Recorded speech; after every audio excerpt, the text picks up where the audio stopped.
Welcome to Red Zone DFS with Vinnie, Jimmy, and Joey. We got week 9.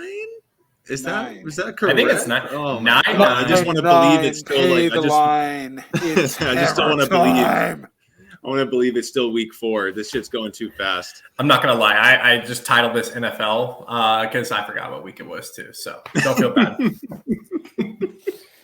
was the best week 9. Oh, We're good. I love it. We're good. good. 9.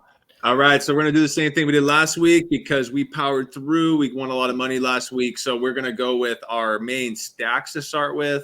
Then we're going to go off with our receivers and then some one-off receivers, then running backs, tight ends, and a quick defense rundown. So we're going to start with our stacks, quarterback, receivers here. I'm going to start us off at the top. The most obvious one in Josh Allen and the Buffalo Bills stack against the most atrocious team the NFL has ever seen. It's so bad. And Buffalo is so good, offense and defense. Anytime Geno Smith carves you up, it's time to stack against that team the next week out. Are you sure Jacksonville wasn't looking ahead? To what? The off season? Golf? Yes, exactly. The bye week? Exactly. But Josh Allen, I don't know. I mean, Josh Allen's incredible, right? And his receivers are incredible. You even can go really mix match with your stacks this week. You can go with Emmanuel Sanders. You can go with Cole Beasley. You can go with Diggs. You might even get our boy back at tight end with Dawson Knox this week. Sorry, we have some illegal street racing going on outside here. Yeah, Fast and the Furious 12. I was going to say, Jesus. But it gives us a lot of options there to stack. I really like, even having Zack Moss in there. There's a lot of cheap options to go with Josh Allen where we can get a little creative this week. So yeah, I know he's going to go. I mean, he's only projecting at like 9% right now as the highest owned quarterback. Yeah. The quarterbacks look pretty split this week with everybody. So I'm not going to be worried about ownership and just throw Josh Allen at the top for an easy 30 points. I'm right there with you. All right, I feel like Buffalo is the easiest one, so we just want to get that out of the way, and then next, Vinnie. Yeah. So Vinnie, you got one teed up. Yeah. Well, I'll hit on him because you guys both don't play him, and I think he's always a strong play. So I'll just roll right back to Lamar at 7,300. I don't play him. You guys always bag on him. Never play Lamar.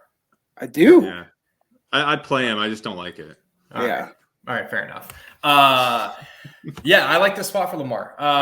He's obviously one of the most dynamic quarterbacks in the league, right? He gets a Minnesota team that I think can absolutely, the defense especially, get carved up here on the road. I like it for the sense that Minnesota, being that's not a primetime game, Kirk Cousins should play better and be able to hopefully keep the pace up, which is awesome. As long as we don't get, a Le'Veon Bell, Devontae Freeman, freaking every other running back that was good 5 years ago scoring a touchdown. Lamar's got ceiling potential, I think, in this game. And it's a very stackable spot, right? You've got Andrews at tight end who's having an awesome year. Hollywood Brown's coming to his own. And then you've got Rashad Bateman, who's solidifying himself as the number 2 receiver in that offense. So those 3 guys are all very stackable with him.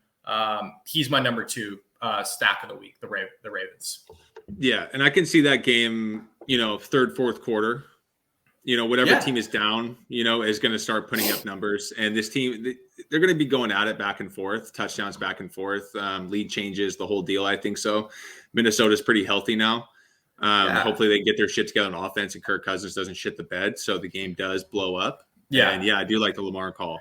I like both offenses, and I don't think, I'm attacking Minnesota's defense here, but I don't think Baltimore's defense is anything like write home about, right? They're not, they caught the Chargers in a weird slump.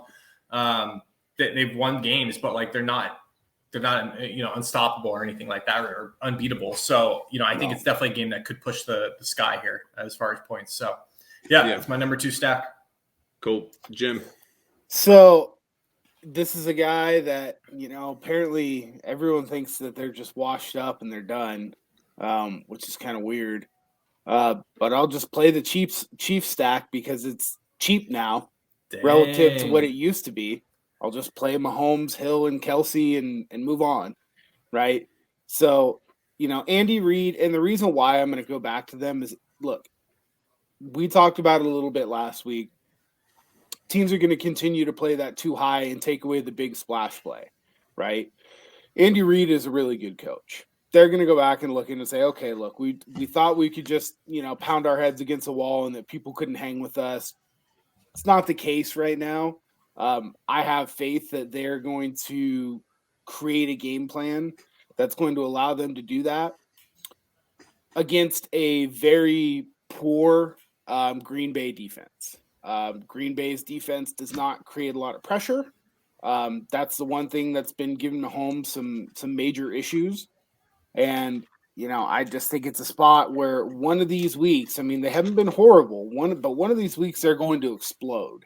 And when they do explode, because they're not having a good year, they're not going to let their foot off the gas, right? They're just going to keep going. So that's, if you're paying up for a stack, I like that a lot. And then I have a cheap one too. If you guys have a cheap stack. I'm gonna stay with my next one here. This is my second favorite, and it's Justin Herbert with the Chargers going against Philadelphia. That's a good one, Joe. Yeah. They're priced down like crazy, and the reality is it's not their offense that's bad; it's their defense not being able to stop the run. Mm-hmm. Philadelphia Eagles, last week is an absolute outlier against a Lions team that doesn't even deserve to be in the league. So Philadelphia has probably, I think they have like the worst ADOT in the league, plus the worst completion percentage against them on their defense as well. Yeah. They're worse than the Jaguars and the Lions in their pass defense, actually. So Justin Herbert at 7K. So Justin Herbert at 7K. I know Mike Williams has been banged up, but I can see Keenan Allen getting like 15 plus catches. Maybe some Jared Cook, Austin Eckler. Eckler's healthy this week. Yeah. And who knows? You might even throw a dart. I'm going away from doing the really low receiver. But even with the Jalen Guyton with Mike Williams being a little hampered lately, he's probably going to be, I haven't even looked, but Jalen Guyton's probably down around 3,200. He's a guy you can also throw in there if you're doing the stack and you need a really cheap guy. So that Chargers stack is really, really appealing to me. I think it's a perfect week for what we talked about last week, right? That quarterback, running back, receiver stack here. You could definitely go there. And I think a lot of people are going to be off Mike Williams. So, you could balance out the Eckler chalk there with, a lot of people aren't going to play with Herbert andIke Williams, right? So I think it's a good spot, Joe. Cool. Jimmy, Vinnie, next. Jimmy, or you only have a low one, or do you want to? No, I have just go for it. Yeah, so I have like a mid-range stack as well. Okay, why don't you go ahead on that? So yeah, my mid-range is going to be Joey Burrow and in Cincinnati Bengals. The Browns are in real trouble. They're banged up. They're the Cleveland Browns to start with. They've got guys just actively quitting the team, and they have a whole bunch of people on defense hurt. Like they're just dropping like flies. Odell was at home, to be fair. Yeah. Well, on top of that, Cincinnati. Why was he sent home? Dude, I was reading some of this stuff. We're not even going to get into that because that guy. He's just one of those receivers that we're not even going to talk about. So we're just wasting everyone's time. But Cincinnati last week, right, going against the Jets, they lose. Their offense still did totally fine. Yeah. People are going to go off the Bengals this week because they lost to the Jets. But the Titans also lost to the Jets this year. I know the Jets can just randomly pull this stuff out of their ass. Cincinnati was definitely looking to the next week, and that's why they got, pinched in the ass last week. So I think they're going to kick Cleveland's ass this weekend. It's going to be one of my favorite. It's going to be one of my favorite spread bets this week. Everything. They're playing at home, right? Division game, division game. A big division like game. You said, I think this could be one of those like weird, wild games where like the Bengals win like 48-35. Yeah, right. No doubt. Like their defense isn't great either, and that's why I like the stack a lot too. Because you're at home, you know that they're going to have to score. It's another one of those teams where you can add Mixon into the stack if you don't want to double stack the wide receivers. I do like some of the options on the run back for the Browns, right? Because now that if Odell's going to be out of there, that it's such a concentrated situation. But you don't have to play somebody on the Browns if you don't want to, right? So for the mid-range, I think that they're my favorite stack. The talent that the offense has in Cincinnati is tremendously higher overall than like a Philadelphia, right? I know that that's an attractive price point, but right at the same price point, the stack kind of overall, Philadelphia is a little bit cheaper, right? But Joey B is a guy that I'm just going to keep rolling with because we talked about it in week 1. He's a guy that they're not afraid to just let him chuck the ball 45 to 50 times, right? They're just going to do it. So that's my mid-range stack. I love Chase with him. Still not playing Uzoma. That's just not for me. There's other places at tight end I'd much rather go. But Chase, Higgins, Boyd, I think Higgins is going to have a good game. Boyd only had that one real big catch last week, and he got there in points, but it's really Chase and then Higgins with some mixed in there, right? So I'm going to have one with running back for sure. Just saw the Browns do plan to release OBJ tomorrow, Friday. Of course. So, they sent him home from practice. What a mess. Don't you love that? Don't you love the statement that he sent him home from practice, but he released a statement that he plans to play Sunday? No, he said he was prepared to practice. Yeah, he's like, yeah, I expect to play on Sunday. Dude, and then people were coming out just like, no, this guy doesn't do anything. He just stands there and like bitches me using the ball. No, I like that a lot. Jemiah Burrow on my stack list as well. Yeah. I got one more stack for you guys. All right, I have one too. So go ahead and hit yours. All right, it's a short stack. There's only 2 players you play in it, and it's Tyrod Taylor and it's Brandon Cooks. You bastard. Tyrod Taylor, I mean, again, you don't want him to be your quarterback to lead you to a Super Bowl. But as we know in fantasy, that guy is going to go for it every single play. He does not turn it off. He's going to run. He's going to throw. There's going to be garbage in this game. I mean, it's Miami versus Houston. This game is going to be an absolute shit show in every way. And I think it's going to be in a positive direction for DFS. I don't want to play anyone else on Houston, but Tyrod Taylor and Brandon Cooks with the run back on Miami with some like Devontae Parker and Gesicki, I really, really like that. Or with our boy Waddle. So that game, I'm gonna have a little bit of that game, especially if I want to have my one-off receivers up high. I'm right there with you. He's my little pay down dude. The only other guy that we didn't touch on that I do have in here, I think he's number 4 kind of in the stack list returning, is Dak and the Cowboys. As much as I hate that organization more than just about anything, you can't deny that they're just one of the best teams in the league, right? Especially their offense. Dak's legit. There's no more like denying it or hiding it. He's an elite quarterback, at least in the regular season, right? But he makes that engine go.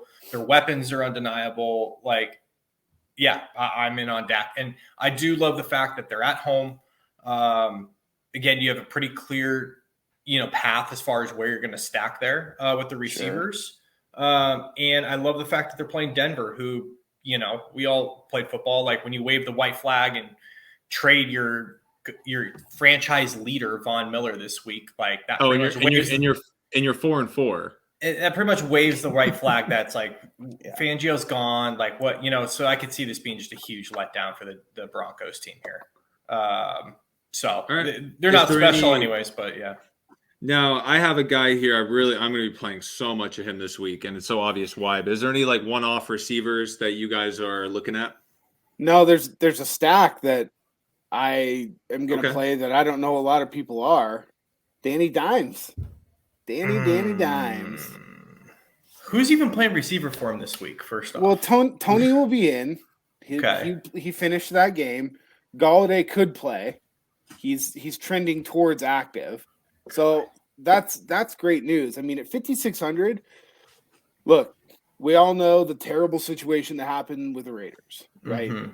The Raiders are now flying east, to play an early game, which traditionally they do not do well in.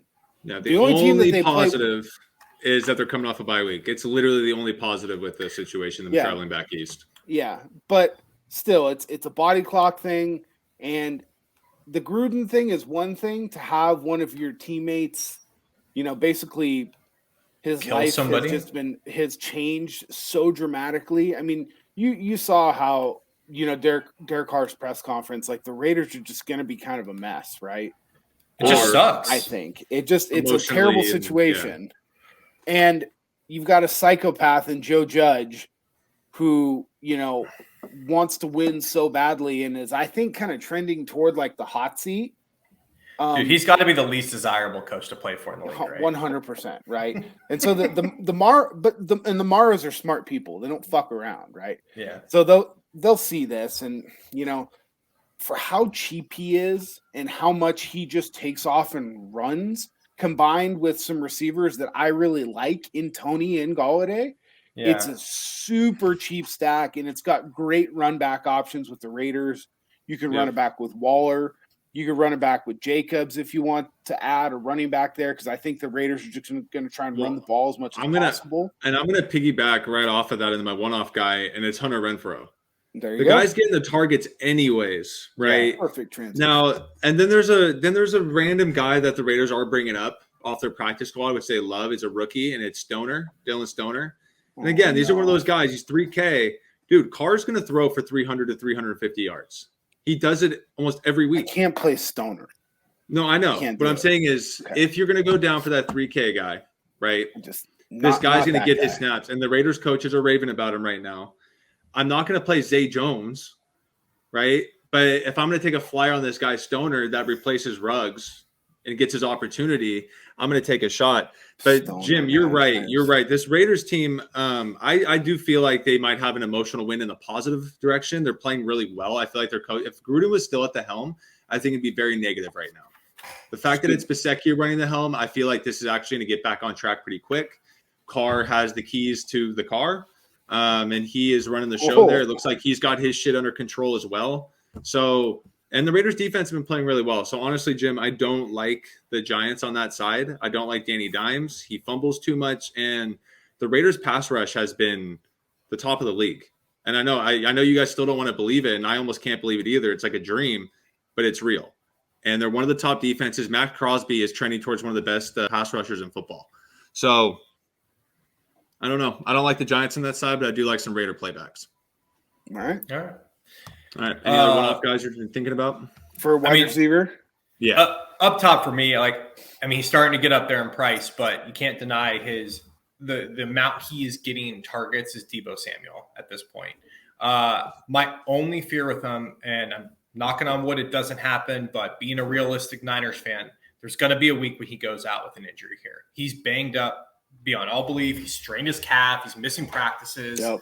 And I just know it's going to be the 1 week I play him across the board at 7,800. But dude, he's having an unbelievable season. So if you have the money, he's just a pivot play off of someone, that's going to be chalky up top if you want to look that way. So yeah, he's starting to deal with that soft tissue bullshit he always deals with, which always bugs me. But yeah, and he plays hard too. I mean, he'll barrel into guys, try to run guys over. Like he's just. I know everyone's one play away, but he really plays on thin ice. But he's elite. Yeah. So if you're trying to buck the field and get away from Devontae or Tyreek Hill,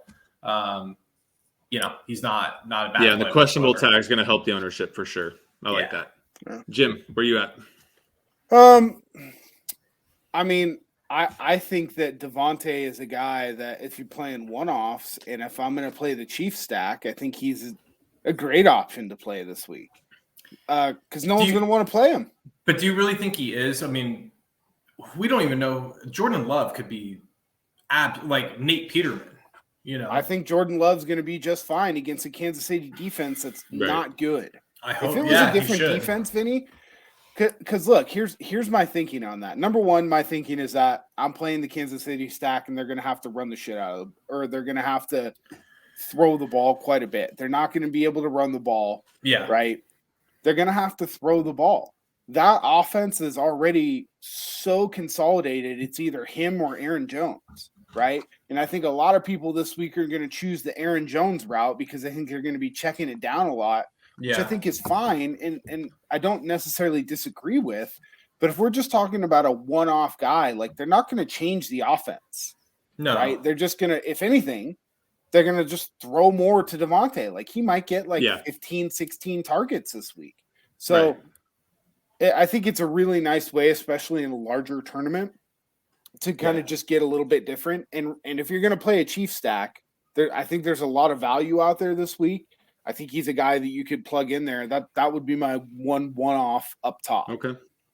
Yeah, and if I'm gonna go down a little bit for a one-off, and I know we talked about this stack a little bit, but Adam Thielen, he's getting healthy and he's starting to put up numbers and get those targets. And what I think is happening is teams are starting to put their number one corner and bracketing on Justin Jefferson and trying to limit him as much as possible.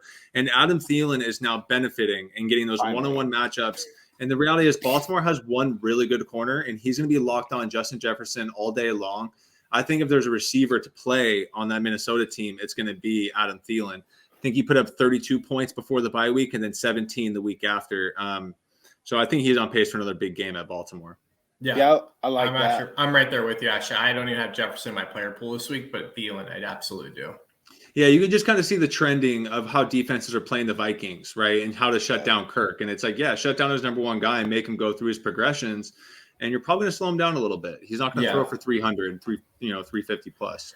So, and then in the kind of the mid-tier / low range, the one guy that I think people are sleeping on, or that I haven't heard a ton about, but also that we haven't talked about as part of stacks as like a one-off that I'll have quite a bit of, is Christian Kirk for Arizona. Mm-hmm. AJ Green is out this week. People may flock to Rondale Moore, but Kirk is like an absolute staple in this offense. He becomes the clear number 2 here, and the Niners can't cover anybody. So I'll take Christian Kirk at 5,300 all game. Is that a caveat to if Kyler plays? Yeah, that's a good point. I would love if Kyler plays. I don't know if I'm rolling, because I'm with you on Kirk, but I don't know if I'm rolling him out there if the Blaine train is back there. Yeah, fucking it up. I think Kyler's going to play, and I don't think we're going to see him running around and everything. But if he's in, I'll take the arm. And I'll take. That's fair. My one mid-tier guy, Joe, you mentioned him in a stack, but I'm not playing Tyrod Taylor. I've held true to my word. I've played Brandon Cooks every single week, and I'm just going to continue to. I mean, I don't get it. Like, I get that he's on the Texans, right? And I get that his team sucks, but he constantly produces more than some of these guys that are up there. I mean, he's having better seasons than, Mike Williams had a good start, but since then, I don't know. He's $1,000 less than Mike Williams. Like, give me a break. Like, he's the easiest guy. He fits in any lineup. He fits in multiple builds. He's a guy that I'm very, very high on. And then in that other range, I mean, I think the guy in my run back for Cincinnati is going to be Jarvis Landry. He makes a lot of sense. He's just the easy one, right? Like, if he's active, which I think he should be, they're going to have to throw the ball. Baker's other shoulder is falling apart. He won't be able to throw the ball down the field too much. Like, it's just Jarvis Landry on slants and crossers and all that's all day long, right? And at 5,100, I mean, it's an easy run back to my Bengals stacks. Boom. All right. If there's no other receivers, let's move on to running backs. Whoa. What about some deep punts? Yeah. Okay. All right. Who you got as your punt it up? Let's say sub 4,500, Jim. Oh yeah. Well, he went down $100 in price this past week. So I know you want to play Debo, but I'll just play Ayuk again at 4,100. He didn't outplay my bold call of the week of 17 points, but he got almost 11. And at $4,000, like, that's fine. And if one of these games, like you said, Vinny, it's going to happen at some point, Debo's going to get hurt. That's it. I mean, Kittle's coming back this week. Great. But Ayuk is a guy that I'm just going to continually keep playing. They're using him more and more now, which is good. They should. He's the best athlete on the offense. And following just all the Niner beat writers, just being a fan, like, they were singing his praises all week, and it even came out today that he spoke. Kyle Shanahan spoke. They mended their differences and blah blah blah, and they've been sharing highlights from last game. So it's like something changed, and it's obviously they're trying to now pump him up versus whatever was going on before. So he at 4,100, he's an awesome player. It's stupid. And then I have one more guy that we played a couple weeks ago that did really, really well for us. 3,600, KJ Osborne. I'll be going right back to him. I think he fits well in the Baltimore stacks, obviously, that I'm interested in. I think there's a lot of merit to what Joey's saying, where teams are now, you're not playing a bad team in the Ravens, right? They have smart coaches. It's a smart coaching staff. They're not going to let Justin Jefferson beat them, right?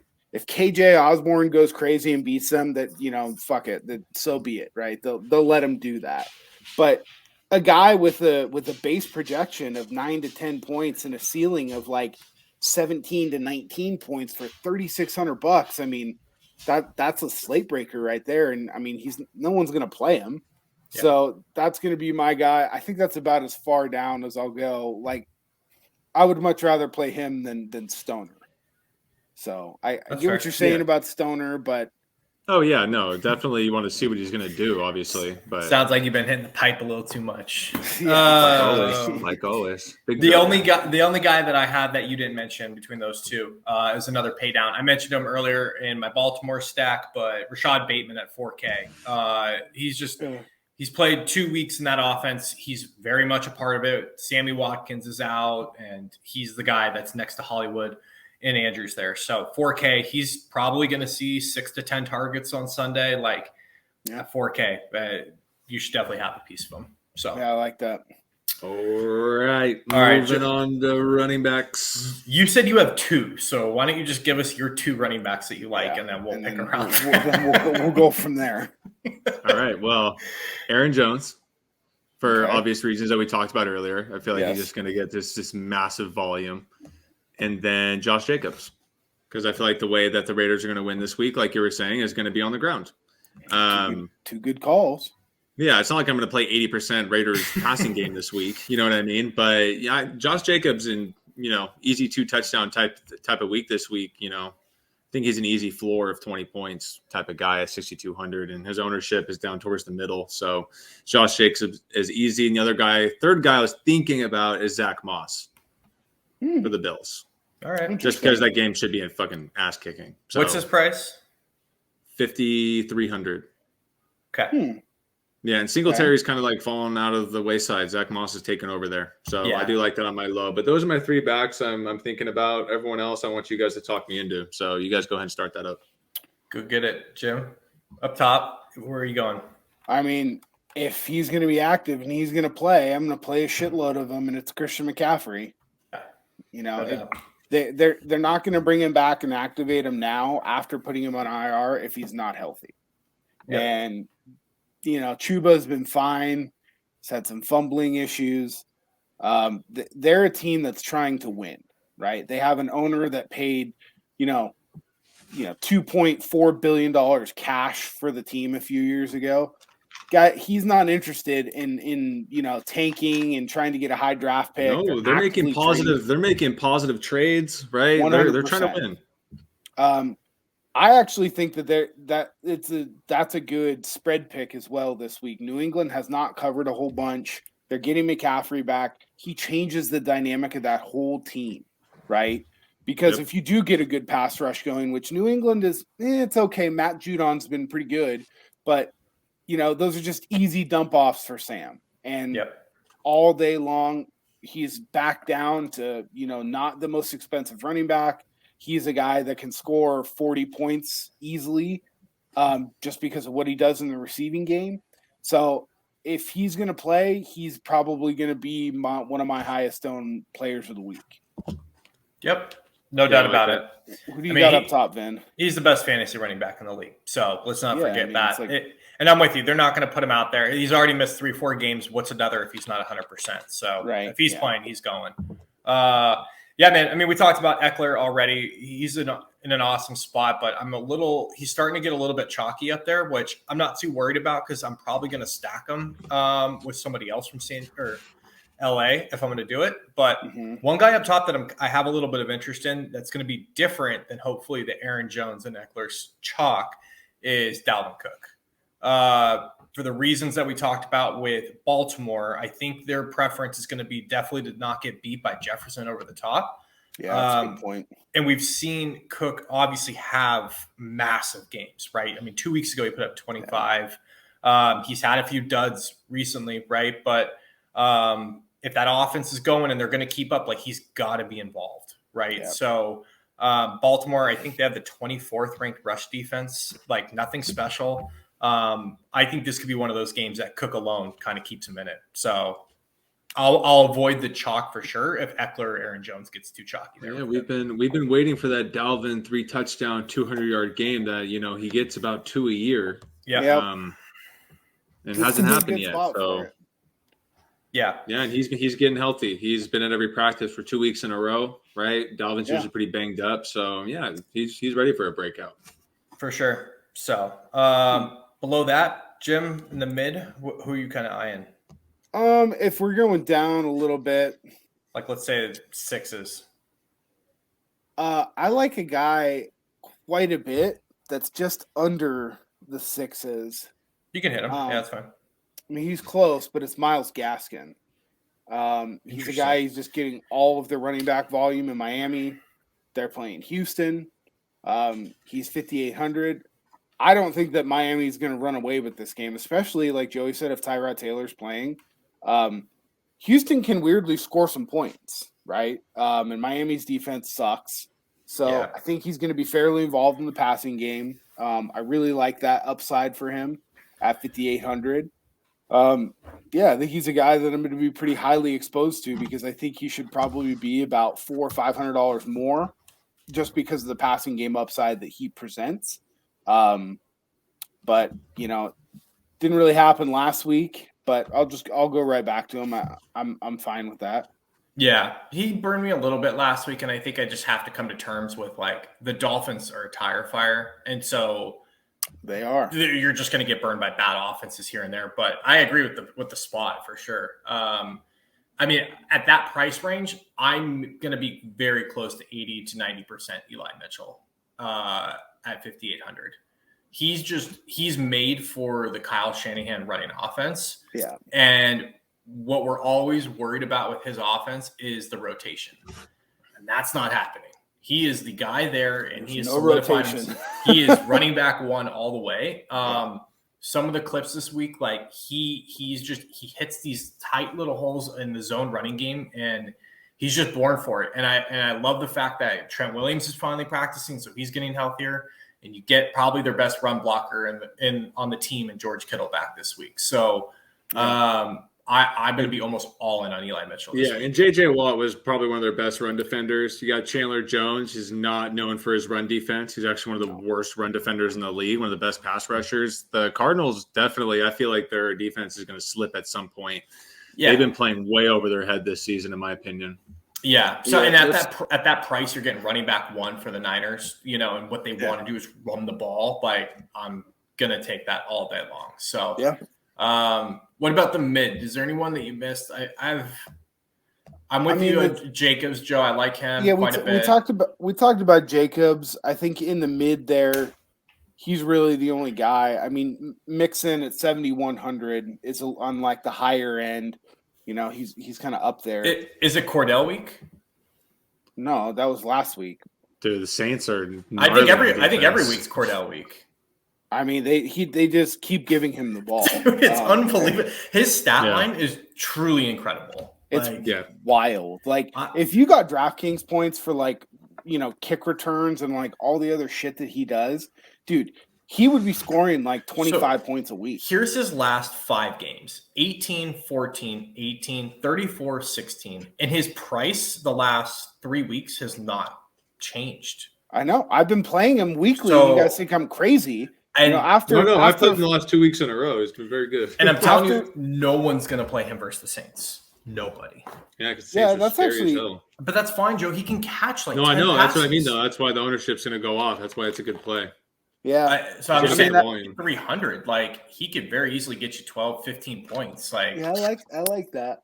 I mean, it's different. The Saints are good, but they did lose Jameis. I don't know. The Saints are all right. I mean, their defense is good. It's pretty good. It's pretty good. So, that's pretty much it, I think, really. I mean, the only other guy that had chalked up here, and I got to do a little bit more digging is Nick Chubb, because you said I think that Cincy game can get kind of weird. I don't know. The offense rolls better without OBJ. So who knows, man? Like you said, it's a weird game. Like we saw it with the Charger game, right? Like that was a shootout, and it was like him and Kareem Hunt that did all the scoring for Cleveland. Like it wasn't. So the only thing that scares me in this week, if the game flow is going to go the way that we are thinking, if Cincinnati is going to take it to him, Nick Chubb has zero involvement in the pass game. Yeah. Even when Kareem Hunt's out, apparently he is not involved in the pass game. They will not throw him the ball. Not. Like last week, he had 16 carries. Like, with Kareem Hunt out, he had 16 carries and one reception. So here's the other thing too is he's just not a very good pass blocker, and like with Baker's separated non-throwing shoulder, they can't have him in there as a liability to fucking whiff on somebody, right? You have any interest in Zeke then at that price range? He's at 7K. I don't know what to do with Zeke. I know, man. I mean, that offense can go so many different ways. Yeah, there's just so many different things that they could do. I mean, I think that they're going to kick the living shit out of Denver, and that I don't know. I think if I'm going to play a running back on Dallas, I might rather play Tony Pollard. Yeah, I mean, and I'm with you. I think at that range right there, I mean, Mixon at 71, you may as well just play him probably over Zeke or like we just talked about, save $700 and go play, Patterson, or save 800 and go play Jacobs. Totally. Right? Mitchell. Yeah. Or go shit. I mean, I know Carolina's got a good rush defense, but I mean, same reason for the Niners. We're always off Patriots running backs because of the rotation. It's the Damian Harris show there. Like, no doubt about it at this point. Like, he's getting 90% of the carries. Like, I'll play him at 6K over Zeke or. Yeah, there's just other guys personally I would rather play. I'm saying, but if you're gonna play that guy at 7K, you may as well just drop down and save $1,000. Yeah. I've been really on the Panthers defense the last couple of weeks. They're getting healthy, they're getting better, they're improving on top of them already being good. That's fine. So but again, that's why I don't like it. The Patriots aren't explosive by any means. Carolina can be a good defense and still give up 100 yards on the ground and a touchdown. You know what I mean? And still win this game handedly. So, I think Damian Williams is a fine cash game play. But for what I'm personally looking for, especially if I'm spending over $6,000 or more, I want like 25 to like 28 point upside. I hear you. And I just don't think that I think he's a very safe player. Yeah. He has a very safe floor, kind of like what you're mentioning, because they're not going to let Mac Jones throw the ball 50 times. It's just not going to happen. So, I think there's merits to it for sure. It's just one that just not for me this week. Yeah. All right. That's pretty much all I got, to be honest with you. I think Mitchell is probably the cheapest I'm going to go. And it's just because I don't really need to go dumpster diving this week, at the running back position. No. But do you have anyone down? I mean, the only guy that I have a little interest in is actually, no, I don't have interest in him. Jim, do you have anyone down low? I've got Chase Edmonds. I've got Chase Edmonds at 5,300. Connor is Connor. We all hate Connor. It is what it is. He's just Chase Edmonds is just so consistent with the amount of points that he's getting. He's always involved in the passing game, right? Again, I think that his involvement is probably a better cash game play. But again, it's not $6,000. It's 5,300, right? So down there, like you said, I don't really want to be venturing down here. I think Zack Moss, like Joey mentioned, is interesting for sure against fucking Jacksonville. I feel like Zack Moss, even without the matchup, you look at his numbers, and he's averaging about 10 carries a game. Yeah. But he's also averaging about 4 to 5 targets a game, and they're all screen plays that he gets 20, 30-yard chunks on. Yeah. So he has 4 touchdowns. Yeah, he has 4 touchdowns in six games against a bad team that they obviously throw to him and not Singletary. I'm waiting for Moss to get this same volume, but he puts 2 in the end zone because it's going to happen. The volume is there. I know he hasn't been putting in the end zone, but he will. Yeah, you're just playing with fire down here, and I don't think you really. Oh, always. You go down to the low 5Ks. I mean, this is usually where you go when somebody gets injured and you want to play someone. Yeah. This is I'm pretty good there. I'm covered. All right. We're ready to move on to tight ends? Let's do it. All right. I'm really upset that I can't play Pat Freiermuth this week. Dude, me too. It's okay. Really The other guy who's emerged is on the slate. So like Irv Smith like died, and then Pat Fryermuth he was rose from the replaced him. Like the wonderful phoenix that he is. It's okay. I have an honorable mention player that we could play this week there. Okay, so, well, going up top, Vinny, you haven't really kicked one off. So who's your top tight end this week? Yeah, I think he's just going to have to be super involved this week, and that's Darren Waller at 6,200. Raiders don't have a choice, obviously. Losing one of their top pass catchers, like if they're going to win this game, he's going to have a good game. Like I don't think they win this game without Waller.